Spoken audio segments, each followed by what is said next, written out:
Hey friends, I'm glad you're with me today, and we are looking at the Presbyterian Women's Bible Study, Let Justice Roll Down, God's Call to Care for Neighbors and All Creation by Patricia K. Tull. And I wanted to look at our picture for today for intergenerational justice. I love this art, the quilting that was done here. You see a blue jay with a nest and 4 eggs in the nest, but you see over around the edge here the oak leaves, and it's like the fall season. These leaves have fallen, it looks like.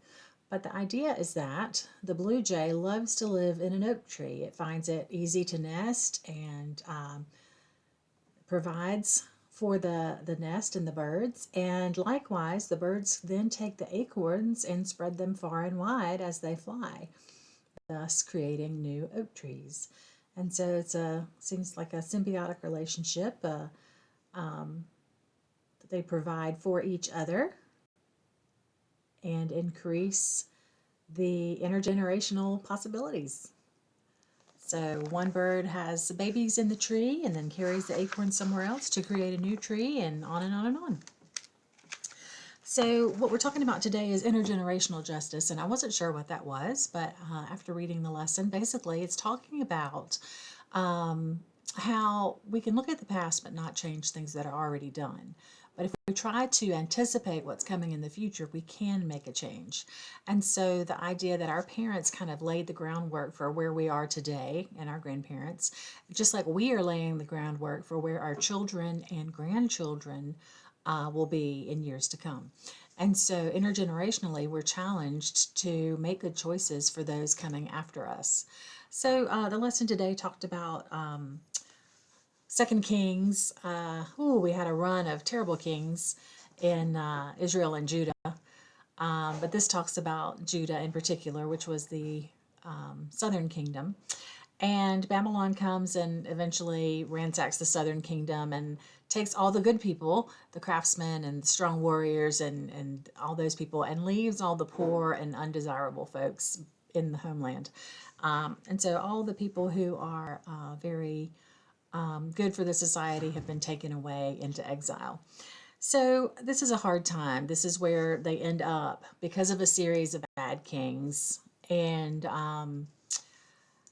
I think what the author is trying to say is if we make poor choices as a society, then our children and grandchildren are looking at a not as bright future.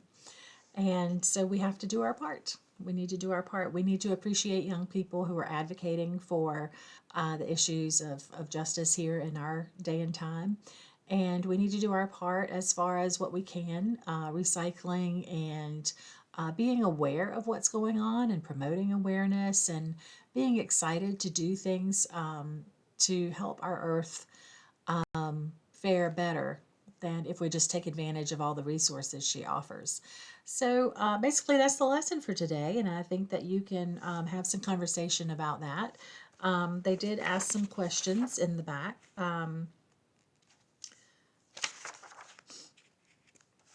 But before they did that, there were some phrases, feedback loops and tipping points and permafrost. There's an interesting section on that if you're not aware with that terminology. And then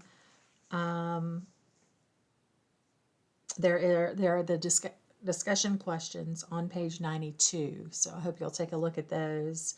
Again, just reflecting on what's out there. Do we really know? Are we paying attention? Are we just living kind of under a bush because it's more comfortable that way?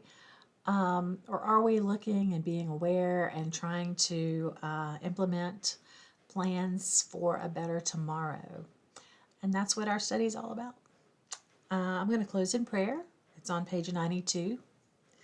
God and guide of every generation, our children could well say with Jerusalem's exiles, the parents have eaten sour grapes, and the children's teeth are set on edge. We do not wish this to be so. Help us as we take responsibility now for the sake of future generations. Amen. And next month we have our very last lesson for this series, and that is on sustaining creation's health for all. And I think that'll tie this series up nicely. I hope y'all have a great day.